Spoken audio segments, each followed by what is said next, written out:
अभी हिलसा में अम्बेडकर जयंती का समारोह किया गया। पूरे हिलसा अनुमंडल से तमाम लोग आए और देखिए कि इसी पे बातचीत करने के लिए जेडीयू के युवा प्रकोष्ठ के उपाध्यक्ष विकास जी बात करते हैं कि आज हिलसा में जो अम्बेडकर जयंती मनाया गया, शोभा यात्रा निकाला गया, उसको कैसे देख रहे हैं। सबसे पहले स्वागत है सर। बहुत बहुत धन्यवाद आपका। पहले बता दीजिए कि बाबा साहब का क्या विचार था। देखिए, बाबा साहब का ही आज देन है कि आज यहाँ पर हर एक व्यक्ति, हर एक समाज के जितने भी अंतिम पायदान पे जो लोग हैं वो अपनी बात को पूरी मजबूती के साथ रखते हैं। आपके हाथों में माइक है, कैमरा है, ये सब बाबा साहब का देन का ही परिणाम है। उन्होंने जो संविधान की जो रचना की, उन्होंने जो समानता सभी वर्ग, समानता की जो बात की, समानता का अधिकार उन्होंने दिलाया, सभी उसी का परिणाम है कि आज अंतिम पायदान पे जो लोग हैं, महिलाएं हैं, बच्चे हैं, बूढ़े बुजुर्ग, जितने भी लोग हैं जो अपने अधिकार खास करके तो महिलाओं के लिए हिंदू कोड बिल लाकर महिलाओं को जो अधिकार दिलाए, वो उसको कैसे देख रहे थे। देखिए, बाबा साहब के अगर आप जीवनी को चलिएगा, हम चलते हैं। बाबा साहब जिस परिस्थितियों में पले बढ़े, बाबा साहब को छोटे मोटे व्यक्ति नहीं थे। वो उस दौर में शिक्षित बने जिस दौर में शिक्षा का कोई महत्व नहीं होगा। आप समझिए, उस समय उनको बाबा साहब अम्बेडकर किस परिस्थितियों, किस परिवार से आते हैं, इनका बारे में हर कोई जानता है। बाबा साहब को मानने वाले सभी लोग जानते हैं। लेकिन बाबा साहब से ये सीखने की आवश्यकता है कि उस दौर में जब हमारा देश बहुत मामलों में पीछे था, उस समय बाबा साहब पढ़ाई करके 31 डिग्रियां हासिल की और वे 11 भाषा के जानकार थे।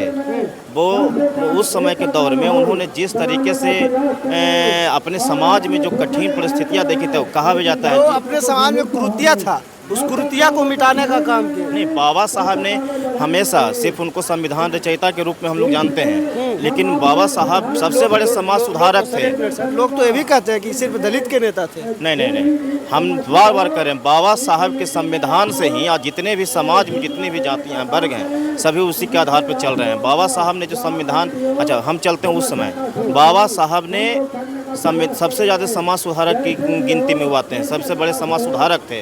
उन्होंने ही समाज के जो समाज में जो पिछुप लोग थे, पिछड़े लोग थे, उसको आगे लाए। जो छुआछूत सबसे उस दौर का सबसे बड़ा परेशानी था कि छुआछूत, और वो जो अपने समाज में जो चीज़ देखते थे उसको जा करके अन्य जगह पर उन्होंने वर्णन किया और वहाँ से उचित देखे। उन्होंने, हमको याद है कि हम कहीं पढ़ रहे थे तो बाबा साहब के बारे में एक बात सामने आई थी कि वो जब बाहर विदेश में जाए पढ़ने के लिए, तो वहाँ पर उन्होंने चर्चा किया कि भाई यहाँ पर हमारे यहाँ तो एक थाली में खाना होता है, लेकिन हमारे देश में 2 थाली में खाना होता है। एक थाली में खाना हमारा पशु और मनुष्य खाता है और एक थाली जो स्पेशल लोगों के लिए है। तो बाबा साहब ने ऐसे चीज़ों को देखा, वहाँ पर चर्चा की, तब वहाँ से साइमन कमीशन के लोग आए और उस पर फिर चर्चा हुई और उन्होंने अपनी रिपोर्ट तैयार की। ये आज़ादी से बहुत पहले की बात है। तो हम कह सकते हैं कि बाबा साहब जिस दौर से गुजरे हैं, और बाबा साहब ने जिस चीज़ को देखा है उसको उन्होंने महसूस किया, और उनको जब मौका मिला तो उन्होंने सारी चीज़ों का अवलोकन करके, सारी चीज़ों को समझते हुए हर चीज़ को संविधान में एक एक चीज़ को जोड़ा। और पहले जब 1951 के अक्टूबर में जब चुनाव शुरू हुआ था, जो फरवरी 1952 तक चली थी, तो बाबा साहब भीमराव अम्बेडकर ने उस समय हर लोगों को संविधान में हर एक व्यक्ति को एक वोट का अधिकार दिया। पहले क्या था कि जो पहले राजा महाराजा थे, जो साहूकार लोग थे, सिर्फ उनको वोट करने का अधिकार था। आर्थिक स्थिति देखकर, हाँ, आर्थिक स्थिति देखकर वोट करने का अधिकार था। लेकिन बाबा साहब के संविधान में हर एक व्यक्ति को, जो 18 साल की उम्र जो बालिग हो जाता है, एक वोट करने का अधिकार दिया, जिससे आम जनों को एक मजबूती मिला। बाबा साहब के कार्यों की चर्चा एक संक्षिप्त समय में नहीं की जा सकती है, लेकिन ये सच्चाई है कि आज जो बोल रहा है, आज जो लोग अपनी बातों को रख रहे हैं, बाबा साहब का संविधान का ही देन है। और यहाँ तक कि जो व्यवस्था बनी हुई है, आरक्षण की व्यवस्था है, या तो आप देख लीजिए, बाबा साहब का संविधान का ही देन है।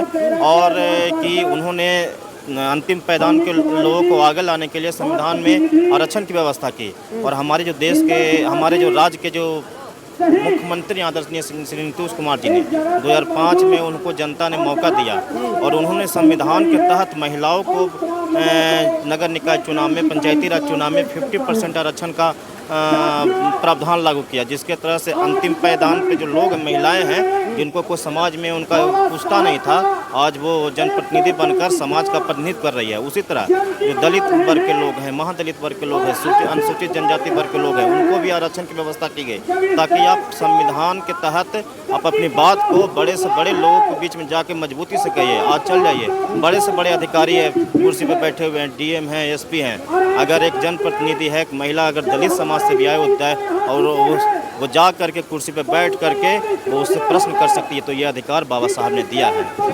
बाबा साहब का जो एक से हम आपके माध्यम से जितना आपके सब्सक्राइबर उनसे हम आग्रह करेंगे, बाबा साहब की सिर्फ इस तरह से जयंती मना लेने से जो उनका सपना था वो पूरा नहीं होगा।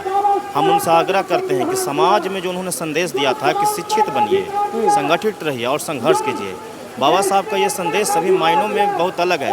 जब आप शिक्षित हो जाइएगा उसके बाद आप अपनी बातों को मजबूती से रखें, संगठित रहिएगा तो आपको कोई नहीं अलग कर सकता है। संगठित रह के आप किसी बातों को मजबूती से रख सकते हैं, आप अपने समाज के लिए लड़ सकते हैं। संघर्ष तो जीवन का पर्याय है, तो अलग चीज़ है, लेकिन बाबा साहब ने जो कहा उसको हम सभी को मानने की आवश्यकता है। लेकिन बात की है सर कि पहले ऐसी ऐसी घटना होती थी, यानी होती थी आप माने, लेकिन अभी पूरे बिहार में इस प्रकार का घटना आए दिन, दलित की हत्या, दलित की बहनों बेटियों के साथ रेप, बलात्कार, तो कैसे रुकेगी आपकी सरकार है? देखिए, घटनाएं तो स्वाभाविक है कि घटना ना हो। सरकार निरंतर है जो कड़े से कड़े कानून लाई है और जितने भी घटनाएं घटती है उस पर सज़ा का प्रावधान भी है। न्यायपालिका है, कानून व्यवस्था, न्यायपालिका उसको अंतिम उसको दंडित भी करती है।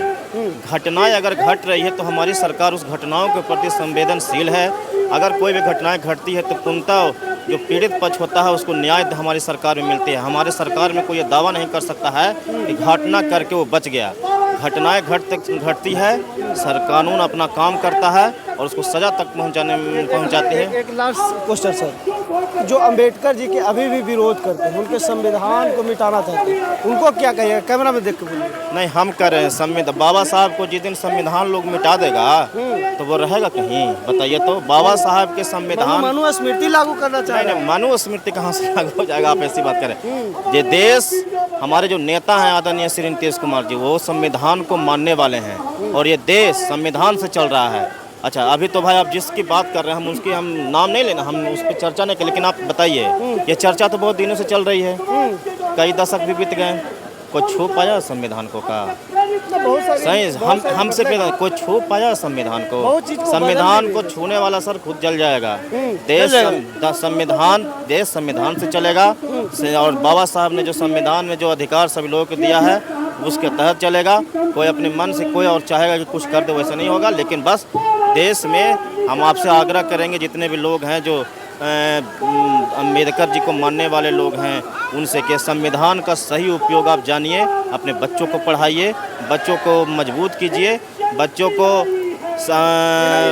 जहाँ पे उनको लगता है, मिलाकर कहा जाए तो शिक्षा ही आपका उद्धार कर सकता है। शिक्षित इसलिए अम्बेडकर जी ने इसलिए कहा था कि जिस समाज से वो आते हैं वो जानते थे कि अगर ये समाज अगर शिक्षित नहीं होगा तो शोषण होता रहेगा।